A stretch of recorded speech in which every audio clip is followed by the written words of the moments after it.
그래서 매물장 필요하신 분들은 제가 아까 전에 올려드렸던 이 매물장 있잖아요. 요거는 제가 카페에다가 자료장에 올려드릴 테니까 가져가서 다운받으셔서 사용하셔도 됩니다. 제가 이거 만드는데 5분밖에 안 걸렸어요. 그러니까 가져가서 사용하시면서 불편한 거 있으시면 수정해가지고 사용하시면 되고요. 제가 원본을 같이, 그러니까 엑셀 파일을 올려드릴 테니까 가지고 가세요. 제 카페 아래 설명칸에 있을 거예요. 그래서 설명칸이나 고정 댓글로 남겨드릴 테니까 이쪽에 들어가서 그냥 다운받으시면 되고요.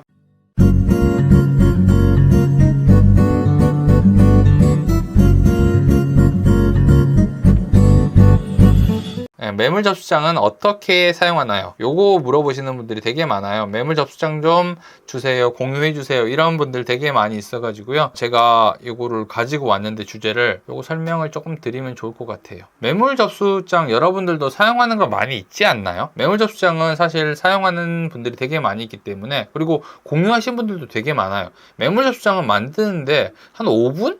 네, 5분도 안 걸리는 것 같아요. 근데 이게 뭐가 다르냐면요, 요거를 알아야 돼요. 여러분들이 진짜로 매물 접수장이 필요한 건지 아니면은 매물을 접수하는 방법을 알아야 되는 건지 이거를 확인하셔야 되거든요.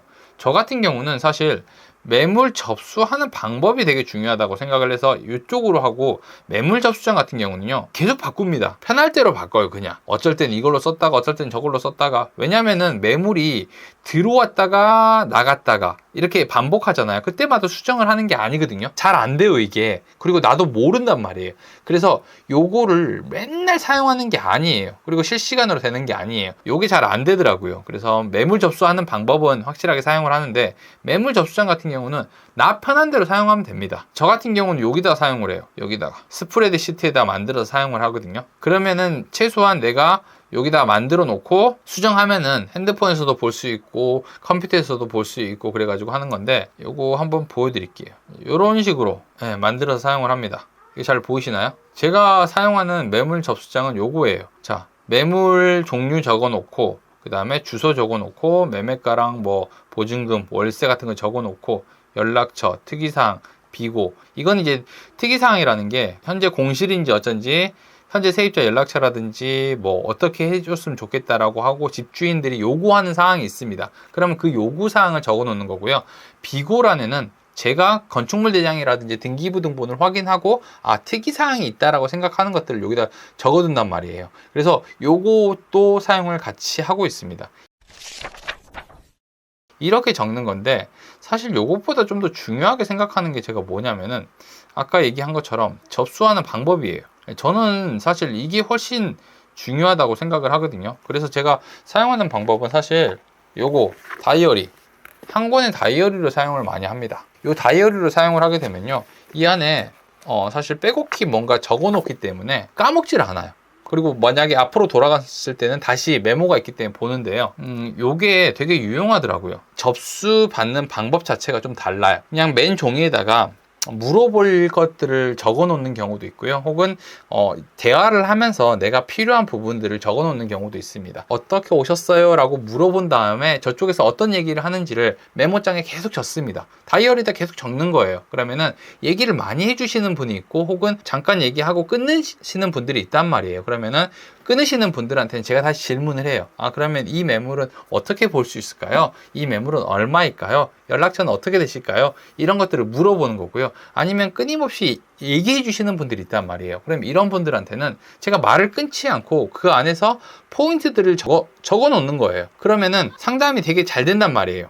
그런 식으로 진행을 하기 때문에 매물을 확보를 합니다. 그래서 저는 요 둘 중에 매물 접수장 같은 경우는 그냥 내가 편한 대로 사용을 하면 된다 라고 생각을 하는데, 매물 접수하는 방법은 나 스스로 만들어야 돼요. 이게 상담의 일종이기 때문에 어떻게 하느냐에 따라서 상대방의 편안함을 느낄 수도 있고요, 혹은 되게 불편함을 느낄 수도 있단 말이에요. 이게 와가지고 전부 다 얘기를 해주시는 분이 있는데 이분한테 말 끊어가면서 그래서 지금 세입자 살고 있어요, 안 살고 있어요, 이런 식으로 얘기를 하게 되면은 불쾌감을 느낄 수밖에 없죠. 그러면은 이 사람이랑 안 해야겠다라는 생각을 하기 때문에 매물을 접수하는 방법을 먼저 생각을 하셔야 됩니다. 그리고 매물 접수장에 나와 있는 내용들이 일반적으로 이런 내용들이잖아요. 적어야 되는 게 뭐 주소라든지 보증금, 매매가, 연락처, 특이사항 뭐 이런 것들이 있는데요. 사실 이거는 여러분들이 보기 위해서 정리를 하는 거지 처음에 얘기할 때 이거 순서대로 반드시 적어야 되는 게 아니거든요. 어떻게 얘기하든 상관없어요. 그러니까 요게 전부 다 나올 수 있게 이끌어내기만 하면 되는 거지, 매물장에 적혀있는 그 내용을 받아 적기 위해서 상담을 하게 되면요, 안 좋은 상담을 하는 경우가 많습니다. 그래서 반드시 얘기를 할 때는 대화를 하는 방법으로 해가지고 매물을 접수하는 방법을 만들어내야 되고, 요것도 하나의 상담이거든요. 그러니까 이런 식으로 진행을 하시는 게 되게 좋아요. 그래서 저는 이렇게 좀 설명을 드리고 싶어요. 매물 접수할 때도요, 상담이다 라고 생각을 하시고 이야기를 나누시면 됩니다. 그러면 그 안에 있는 정보들을, 그것들을 내가 어떻게 적어가지고 다시 메모를 하느냐, 이런 게 되게 중요한 거지, 매물장에 뭐를 적어야 됩니까? 이런 것들은 사실 별로 중요한 게 아닌 것 같아요. 필요한 부분은 분명히 있어요. 근데 딱 이 정도 뿐입니다.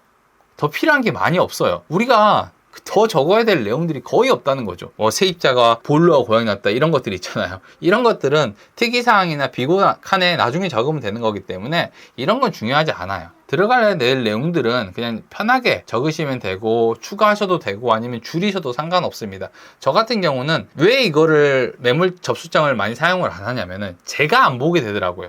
그래서 다이어리에다 적어 놓고 필요할 때마다 며칠마다 한 번씩 뽑습니다. 매물장에 정리를 해가지고 뽑고, 현재 살아있는 것들을 해서 뽑고, 해서 뽑아서 갖고 다니는 경우가 훨씬 많아요. 그래서 매물장 필요하신 분들은 제가 아까 전에 올려드렸던 이 매물장 있잖아요. 요거는 제가 카페에다가 자료장에 올려드릴 테니까 가져가서 다운받으셔서 사용하셔도 됩니다. 제가 이거 만드는데 5분밖에 안 걸렸어요. 그러니까 가져가서 사용하시면서 불편한 거 있으시면 수정해가지고 사용하시면 되고요. 제가 원본을 같이, 그러니까 엑셀 파일을 올려드릴 테니까 가지고 가세요. 제 카페 아래 설명칸에 있을 거예요. 그래서 설명칸이나 고정 댓글로 남겨드릴 테니까 이쪽에 들어가서 그냥 다운 받으시면 되고요. 요거를 사용하셔도 되고 고쳐서 사용하셔도 됩니다. 5분도 안 걸렸어요. 5분도 안 걸려서 만든 거기 때문에 수정하셔도요 괜찮습니다. 저작권 같은 거 얘기 안 할 테니까 편하게 갖고 가서 사용하시면 됩니다. 이게 잘 안 됩니다. 사람이 이거 중간에 뭐 고쳐가지고 이렇게 해라, 진짜 딱 이렇게만 받아라, 이런 거 없어요. 잘 안 됩니다. 제가 진짜 많이 시도해봤거든요. 접수장이 제일 어려워요. 중간에 다른 사람이 받은 것도 있고요. 그래서 같이 일하시는 분이 있다라고 하면은 그분이랑 어느 정도 통합을 해서 사용을 해야 되는 부분도 있지만, 차라리 상담하는 방법을 알려주고 메모를 남겨놔라 하시는 게 훨씬 편할 수 있습니다.